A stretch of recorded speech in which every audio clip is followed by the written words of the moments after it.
The Belize Zoo said goodbye to one of its long-standing and beloved residents over the weekend. A few days ago, Carlos the Puma fell sick.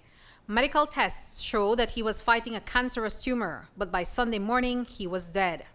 Carlos started showing some signs of lethargic. His intake of food reduced, and we did a checkup on him over the weekend, where it shows that through the ultrasound showed that he had a large mass on the left kidney. However, we didn't know the extent of the mass, how large it was. And so that took him down. That is what made him gone away from us. Of course, his age had to do with it too.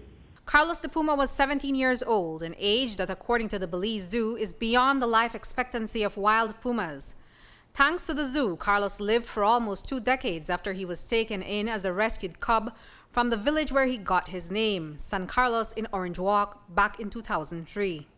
He was someone's pet before coming to the zoo, and as the people kept him as his pet, he started pouncing on kids passing by, and the owner decided and noticed his behavior is changing, which him to notify the zoo that he wanted to give up his puma to be part of our collection. And he has been there ever since? He has been here at the zoo ever since. Carlos was a happy and energetic big cat, a must-see at the Belize Zoo, where he served important roles for his species. Although Carlos is gone, Umberto Wolhers is comforted by the memories of this puma.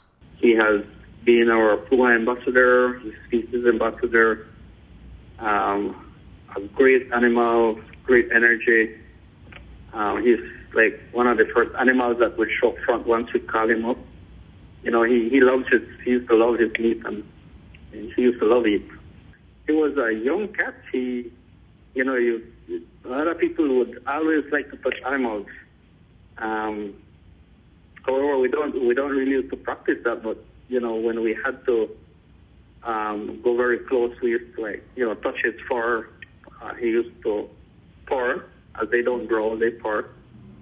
And it gives you a sense of comfort that he was responding to you all the time.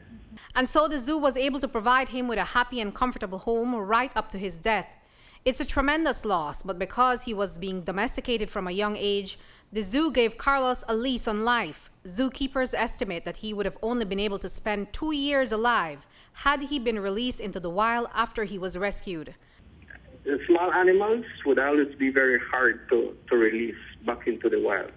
If it was a wild animal, a wild cat that came straight from the wild but got rehabilitated, he has more chances to survive back because he has that instinct to survive, to hunt.